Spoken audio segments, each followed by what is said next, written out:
Welcome to the B2B Breakthrough podcast. We're here to bring you all the best knowledge, insights, and strategies from e-commerce experts, successful business owners, and the team at Alibaba.com that you'll need to grow your business and achieve your next big breakthrough. I'm your host, Ciara Cristo. Today's episode marks a new chapter for the B2B Breakthrough podcast. To address what you may be wondering, where's Sharon?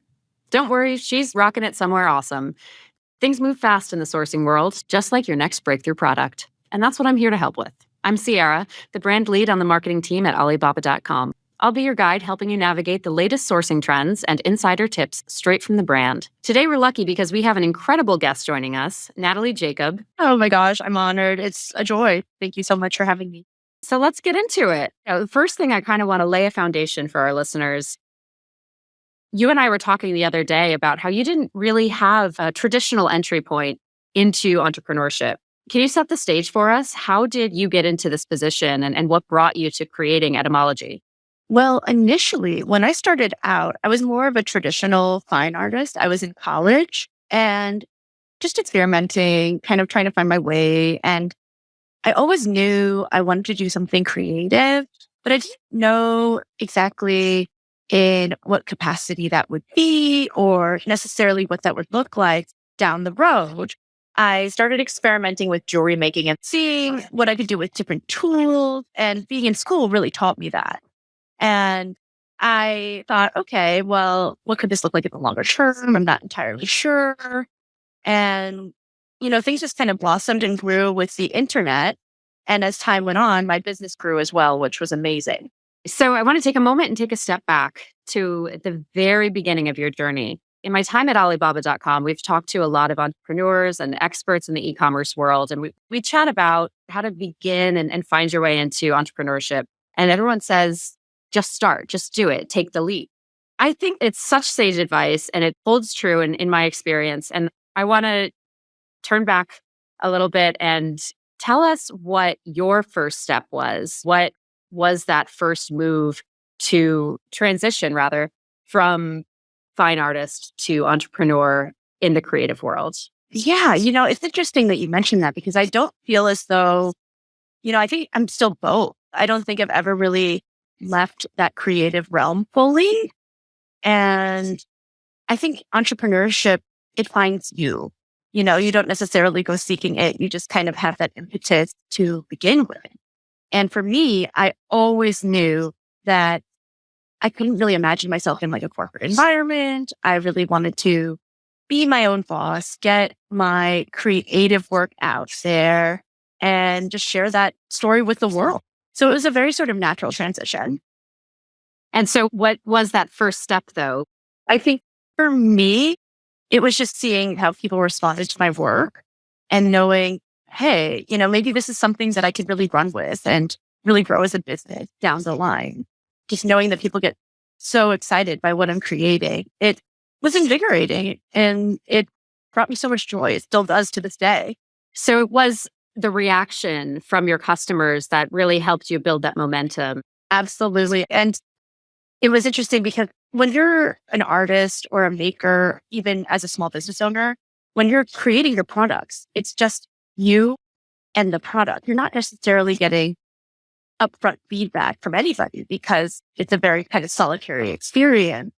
So getting that feedback and seeing those reactions is what really changed my mind and what really moved me forward.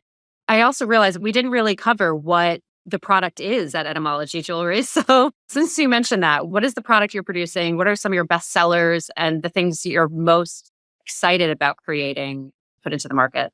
Oh, yeah. Well, Etymology Jewelry is handmade jewelry. It's sustainable for creative base. So anyone who loves bright, colorful designs, things that no one else will have, jewelry that you stumble into a store and you say, wow, I've never seen that before.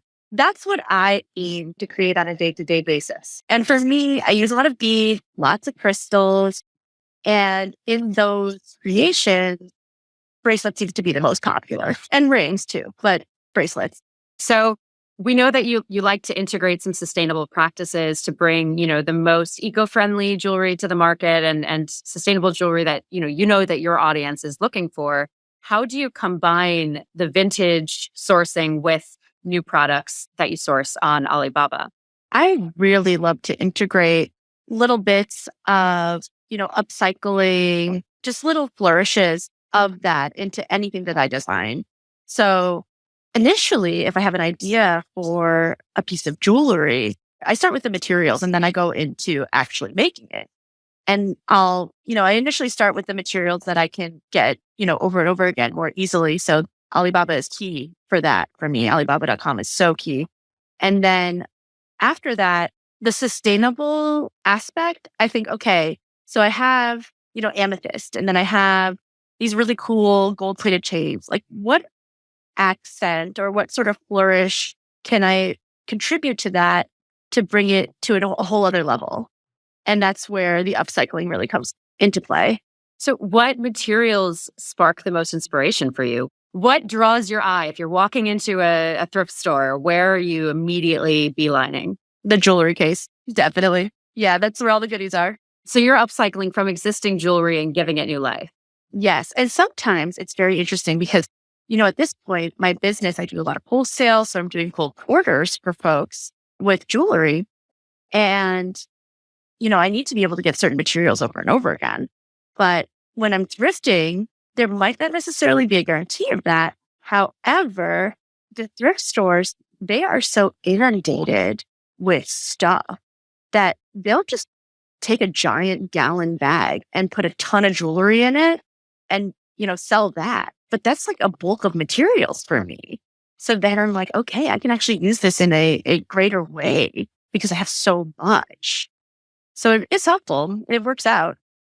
Do you go into that with a design in mind already, or are you creating what your materials are telling you? Are you listening to the materials and letting that guide you?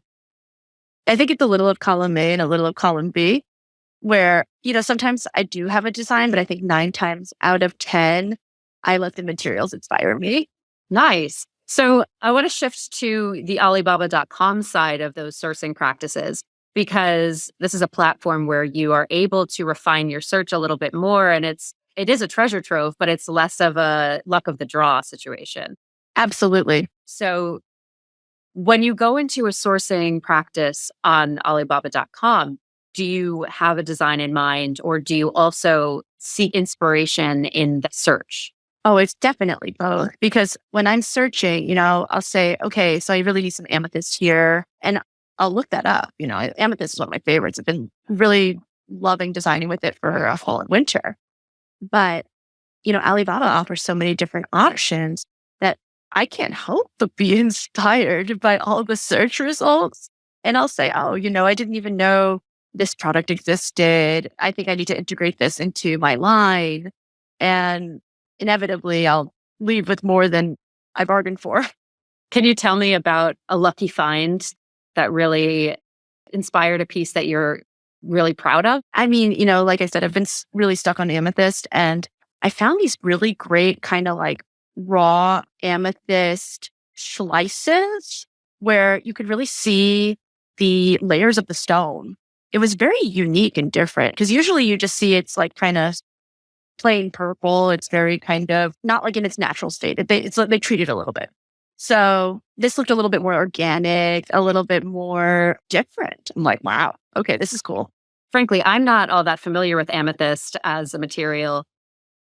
So when you are looking for something like that, you mentioned some of them look more treated, some of them look more organic based on the producer. So what are some of the things that you look for as you are sourcing to make sure that it is the high quality, other than first glance in a thumbnail image?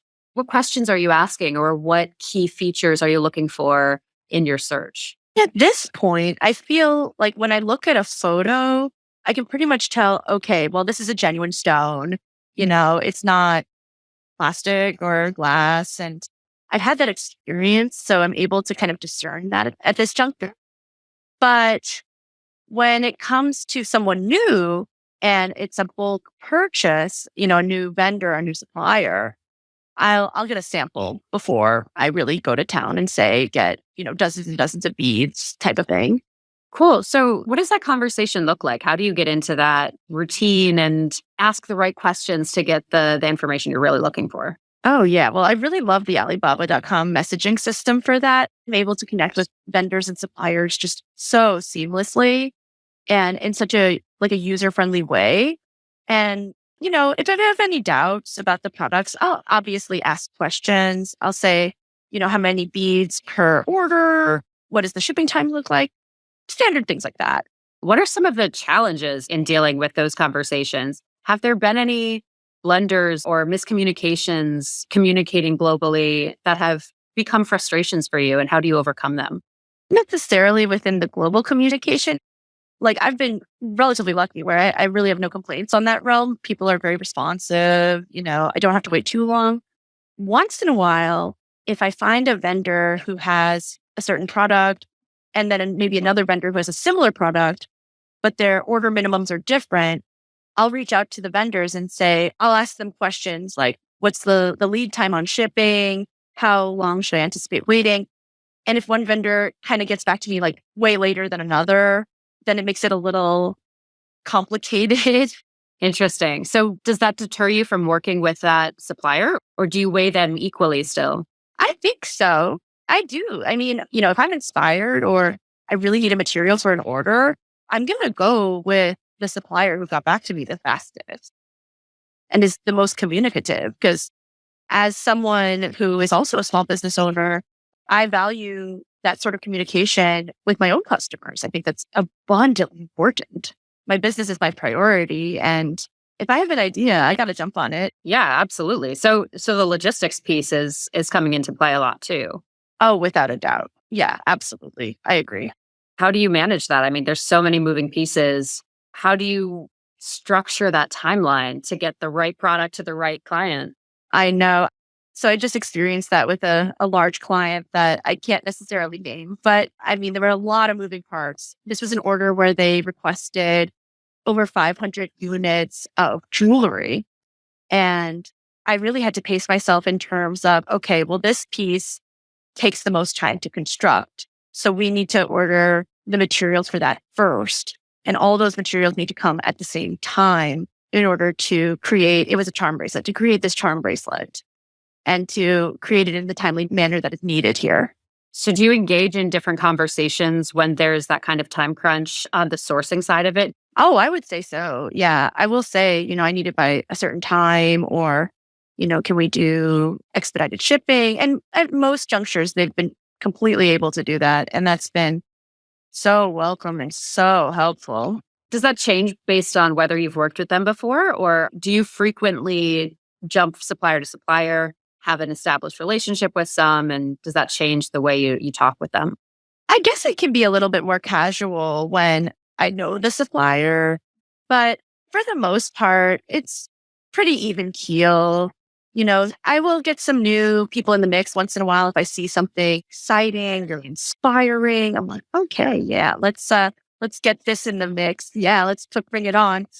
But other times, if I have an established relationship and my supplier via Alibaba.com has been, wonderful, I don't want to, change that. Like it's not broken. Don't fix it. Absolutely. As you're processing the inventory management side of it, how do you determine how much to order, especially when there's, we talked earlier about inspiration being a part of your creation process. It's huge. Yeah. I mean, that's a big driver overall.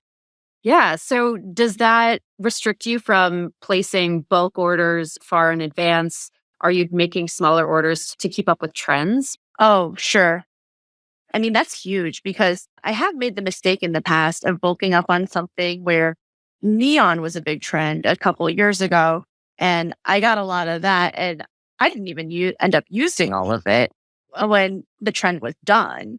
And that kind of gave me pause. And I said, okay, well, this wasn't as intentional of a business decision as I could have made. But having the access to, the ease of sourcing with Alibaba.com, I can really keep abreast on trends and just know, oh, okay, so dainty is really popular right now. Anything with charms is huge. What can I do to create something exciting like that for my customer? Nice. So how are you managing the trends? How do you keep up with that? I think social media is very helpful just in general, seeing what is resonating with my customers when I'm doing shows in person. Those are all big, for lack of a better term, influencing, influencers, etc.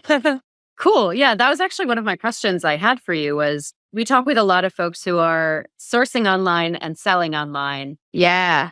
and keeping everything in the e-commerce realm. And that's always a part of it in the upfront for business owners, but when it comes to in-person sales, how does that impact your ethos? How does that impact your inspiration? Tell me a little bit about your retail experience on the ground.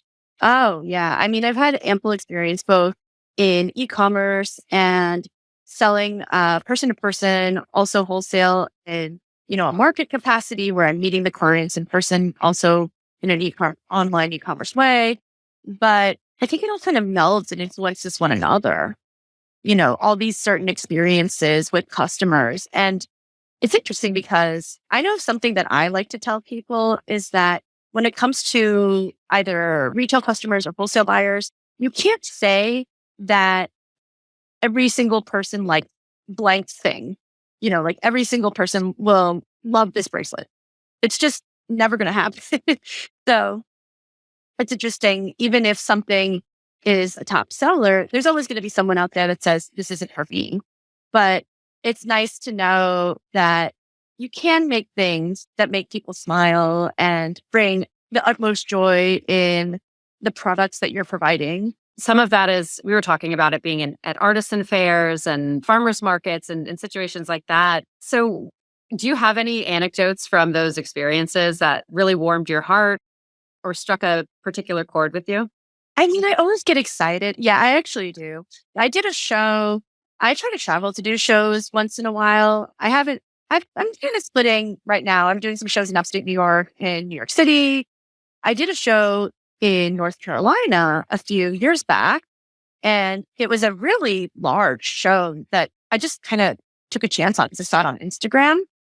And I mean, this audience was so enthusiastic.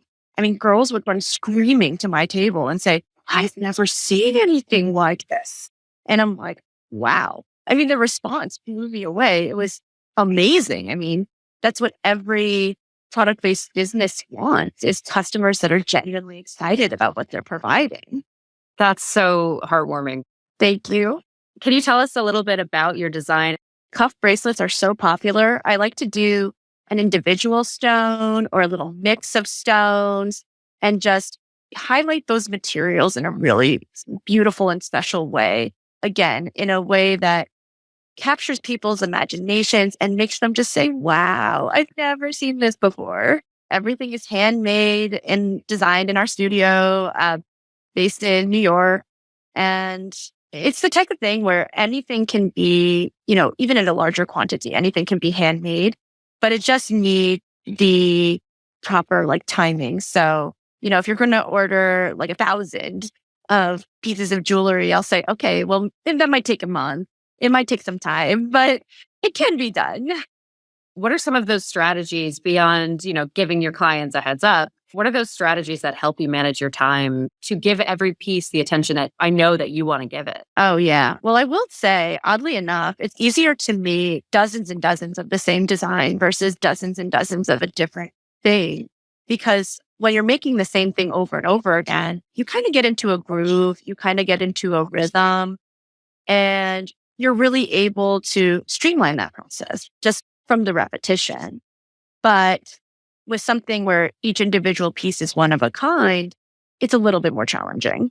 And so those bulk orders, when you're making hundreds of pieces that are identical or, whatever that quantity is, are those more for your commission-based clients? They're for my wholesale clients. So store clients. I've worked with a few museum stores. I've worked with some larger companies. That's been really exciting. The biggest company I ever worked with in a wholesale capacity was actually Macy's.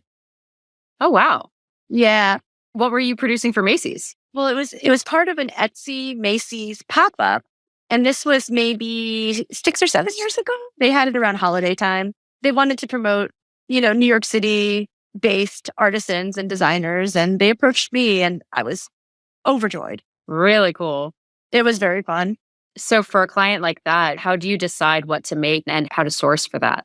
I mean, I work directly with the client, but I keep in mind, okay, this is an item that I need to be able to order these materials consistently to maintain that sort of quality throughout every piece that I make. So they're not all going to be exactly the same, right? Because it's handmade, but they need to be sisters, not twins.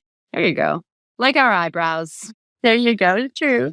But it's also the type of thing I work with the client and say, the thing I like to ask first and foremost, what is resonating with your customer? I think that's a beautiful place to start a conversation. It's the type of thing where you can gauge this is working in this store, or maybe, they don't really like rings, but they want bag charms. So that's something I've experienced recently. Like bag charms are big, but I want to make some where they're like kind of keychain, kind of for your bag, a little bit of both. When did bag charms come onto the scene? I think recently. And so what kind of audience do you find is gravitating towards those products? Do you find that your audience is kind of segmented based on the products that you're producing? I would say so. So the majority, and it's nice because on a place like Instagram, I can actually break down the demographics of who my audience is and where they live, how old they are, etc. So I've looked there, and that's really kind of given me that baseline. My audience, over 60%, is between the ages of 25 and I believe it was 44. What are they buying? What is that demographic getting from you? So they're definitely buying things that are on trend, but they might not necessarily want something so out there that it's not approachable. So a bag charm is a great way to go in that way for a few reasons. You don't need to be a jewelry lover to want or need one. And alternatively, you can also use it as a keychain. We like flexibility. That's helpful. The that versatility is huge. Cross product pollination. Yeah, exactly. How do you maintain profitability throughout your process? What are some of those strategies that help you stay afloat? I mean, being very mindful of, something that's huge and very impactful in the jewelry world is the metal market, because that's kind of been really, I don't know if you keep abreast of this or keep track of it, but metal has increased so much in price just over the past year. The fine market with like 14 karat and up is kind of the pinnacle, but it influences plated, because when you plate something, you're using a fine material to go for a less expensive material. So it does drive the cost up. And it's something I really try to keep in the forefront of my mind, really be intentional about and say, okay, how can I maintain this profitability, but also keep things in line with my clients' expectations and what my clients need for a price point? Got it. So it's tracking the trends in that market. Without a doubt. And how do you, in that same breath, how do you maintain the quality of your materials in that pursuit of profitability, of, appeasing your clients as well? That's pretty easy. And honestly, Alibaba.com helps with this too. When you buy in bulk, you're able to diminish your overall cost, but you're not necessarily sacrificing quality. And that's really major in my line, Etymology Jewelry, just making sure I have that uniqueness, that quality that people expect, but still keep prices relatively approachable. So as you're looking forward, what are some of your next steps that you're getting excited about, and where are you trying to push your brand? The holiday season is ahead. So really focusing on that, seeing, what comes of the in-person shows, opportunities come that way, in addition to online organically. And that's kind of amazing. After holiday, I think I want to try to explore getting into some more gallery type places like museum stores, just because I've always been an artist at heart. That's something I've really valued, and it's been important to me. So that's something I'm kind of looking forward to in the future. That's really beautiful. So how do you find and maintain those relationships with the buyers from the museums? Is that a different process than traditional retail? Oh, it is. When you're approaching a wholesale buyer, it's like a whole different ballgame than peer to peer, person to person. I would say I mean, the avenue I've had the most luck has been Instagram. I have done traditional trade shows, but they are very touch and go. And it's a very high investment to not have an absolute certainty that it's going to pay off. Does that change the dynamic a little bit in your sourcing? I would say so, because I think they're a little bit more open to experimentation, a little bit more open to, hey, you're the designer, you're the boss, you make what you think is going to be cool. And, that's what every artist and designer wants. However, when you're working with a bigger company, it can be the type of thing where it's like a design challenge where they say, okay, we want a necklace that's a certain length and a certain colorway. Can you fulfill that? The answer is always yes. Okay, that's cool. So it's different. So you have more freedom. I think so. I think there's always freedom in the way where, buyers will tell you, this is what we want. And you can always make it with your vision. I never feel restricted in that way. That's cool. So I want to go back to the holiday planning piece. The holiday push is big for a lot of small business owners. Everyone is prepping. How far in advance do you start thinking about Christmas? I'm not far enough. I'm a little more freeform, but I kind of like to let the client guide me in that way. It's hard to predict when people go full throttle on the Christmas ordering. I think we're definitely in that mode right now, but we maybe just got there. So it's taking a little more time. Some of these stores will order in October. We're more like in November. When we start thinking about Christmas and the holiday season on our side from the Alibaba perspective, that's when Super September kicks in for us. We start thinking as soon as September hits, we're always curious, like, where are you falling in this process and how can we continue to support you? I think for every buyer, it's different. September, I think, is a great time because you will have those early birds in my book, but then you'll also have people that come through later on, more October, November. I mean, I'm getting a lot of November right now, but yeah, it varies every year. That's crazy. So I want to take a look back again. If you could look back to day one, Natalie, setting up Etymology, what is some encouragement or advice that you would whisper in your own ear? I would say, I guess this sounds cliche, but just keep going, keep doing it, keep hitting the pavement, hustling, just get your work out there and don't be hesitant to do that. Would it impact your creative freedom or is it more about the business mindset that you would encourage her? I don't think it impacts my creative freedom because the thing that I use as my guiding light, I'm kind of like, well, I love this quote. It's tell your own story and you will be interesting. So if I'm true to myself in both my products and my business, everything else will fall into place. And I continue to let that be my North Star to this day.